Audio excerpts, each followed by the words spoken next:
கடவுள் அருள் YouTube channel அனைத்து நேயர்களுக்கும் திண்டுக்கல் ஹரிஹரன் சர்மாவின் வணக்கம். மாசி மாதம் 22ஆம் நாள் வருகிற 6/3/2026 வெள்ளிக்கிழமை காலை 8:28 சனி பகவான் கும்ப ராசியிலிருந்து பயிற்சியாகி மீன ராசிக்கு செல்கிறார்.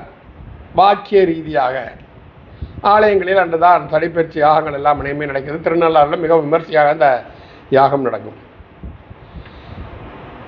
இந்த சனிப்பெயர்ச்சி காலகட்டத்தில் லக்னம் மீனமாகவே வருகிறது. அந்த மீனத்தில் சனி பகவானின் ஆதிக்கம் தொடரும்.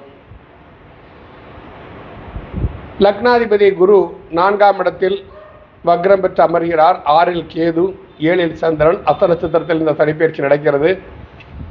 சூரியன், ராகு, செவ்வாய், புதன் இந்த கிரகங்கள் அனைத்துமே கும்பத்திலே இருக்கின்றன. அதாவது லக்னத்திற்கு 12ஆம் இடத்தில் இருக்கின்றன. இந்த அமைப்பு லக்னம் சர்ப்பத்திரேகானம் என்னும் சில தோஷத்தில் தான் நடக்கிறது. அப்போ சர்ப்பத்திரேகானம்னு எடுத்துக்கிட்டால் என்ன அப்படின்னு சொன்னால், மக்கள் தொடர்புக்காரகன் சனி பகவான். அப்போ லக்னாதிபதி சர்ப்பத்திரேகானத்தில் இருக்கார். லக்னாதிபதியும் கேந்திரம் ஏறி இருக்கார். ஏன்னா குரு எப்பவுமே திருகோணம் ஏறணும், இங்கே கேந்திரம் ஏறி இருக்கிறார். இதனால் என்ன, மக்கள் மத்தியில் சில தேவையற்ற ஒரு காழ்ப்புணர்ச்சி, ஒருவித தேவையில்லாத ஒரு ஆர்ப்பாட்டங்கள், சில போராட்டங்கள், ஒரு ஸ்திரத்தன்மையற்ற ஒரு நிலை. மக்களின் மத்தியிலே ஸ்திரத்தன்மை இருக்காது. என்ன செய்யறோன்னே தெரியாது, எதுக்காக செய்யறோன்னு தெரியாது, செய்யணும் அது மாத்திரம்தான் நினைப்பாங்க. இந்த மாதிரி மக்கள் சற்று சிந்திக்கும் சக்தி குறைந்துதான் மக்கள் தன்மை செயல்படும். 7ஆம் இடத்த சந்திரன், சனி பகவான், சந்திரன் பகவான் நேரம் பார்வையினால் இதை ஒரு புணர்வு தோஷம் என்று சொல்கிறோம். ஏன்னா சந்திரன் வேகம், சனி அமைதி. அப்போ சும்மா இருக்க அமைதியாகவே இருந்துருவாங்க. வேகமாக இருக்கிறவங்க கண்மூடித்தனமான வேகத்தை காட்டுவார்கள். இது போன்ற இந்த அமைப்பு எல்லாம் எந்த அளவு சாதகமாக என்னடா பொதுவான பலன் சொல்லும்போது இது ஒரு சாதகமற்ற சூழ்நிலை என்று தான் நாம் சொல்ல வேண்டும். ஏன்னா சனிபகவான் அங்கிருந்து காலபுருஷனுக்கு 2ஆம் இடத்தையும், காலபுருஷனின் பாக்கியஸ்தானத்தையும், காலபுருஷனின் 6ஆம் இடத்தையும் அவர் பார்க்கிறார். இது அவ்வளவு சாதகம்னு சொல்றதுக்கு இல்லை என்று தான் நாம் சொல்ல வேண்டும்.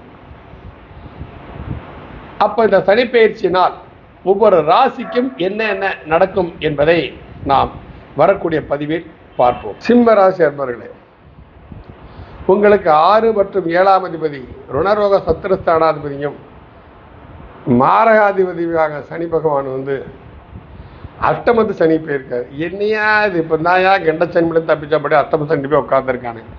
இந்த கெண்டச்சனி என்னை படாத பாடுபடுத்தி விட்டா அந்த அஷ்டமத்து சனி என்னெல்லாம் செய்ய போகிறானோ ஈஸ்வரா. இந்த சனி பகவானுக்கு வேறு வேலையே இல்லையா, திரும்ப திரும்ப திரும்ப என்னையே சுற்றி சுற்றி சாட்டையால் அடிக்கிறாப்லையே கண்டிப்பாக இருக்கும். ஆனால் அதே சமயத்தில் உங்கள் ராசிக்கு 10ஆம் அதிபதி சுக்கிரன் அங்கு உச்சம் பெற்று அமர்ந்திருக்கிறார். முயற்சி ஸ்தானாதிபதியும் ஸ்தானாதிபதியுமாக சுக்கிர பகவான் அங்கு உச்சம் பெற்று உட்கார்ந்திருக்கிறார். அதே சுக்கிரன் உங்களுக்கு பாதகாதிபதி 8ல் மறையிறது நல்லது.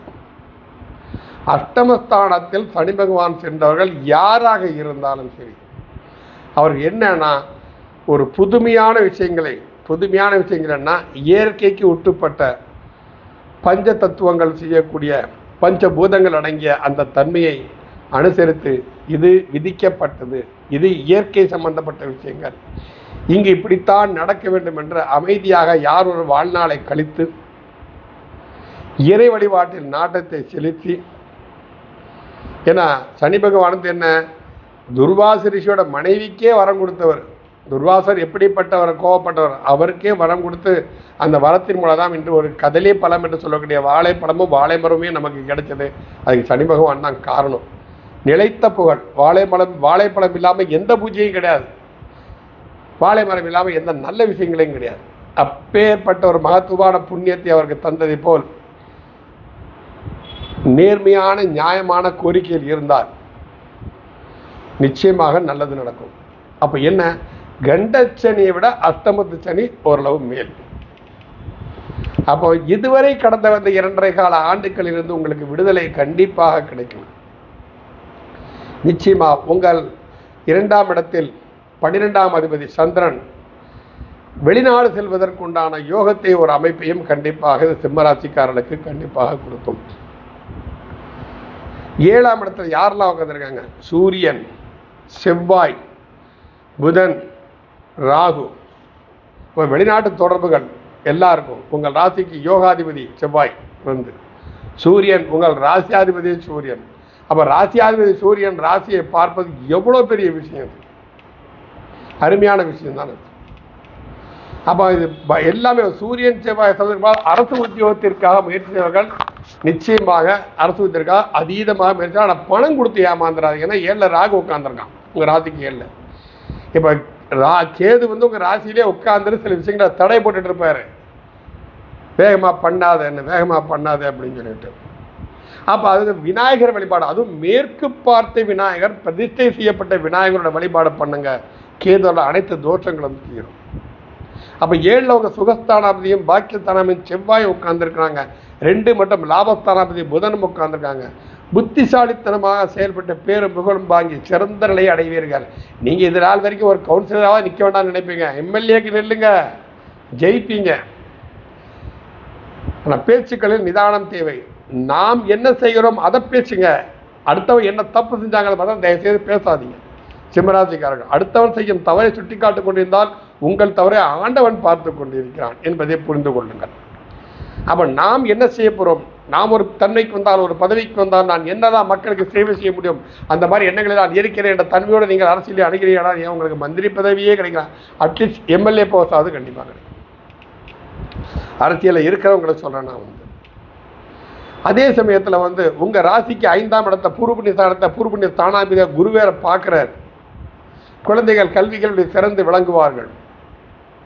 நிச்சயமாக நற்பலன் கண்டிப்பாக நடக்கும். 2ல் சந்திரன் இருக்கிறான், கொஞ்சம் வேகம் அதிகமாக இருக்கும், மனசு இல்லையா படப்படப்பன்னு படிக்கும்.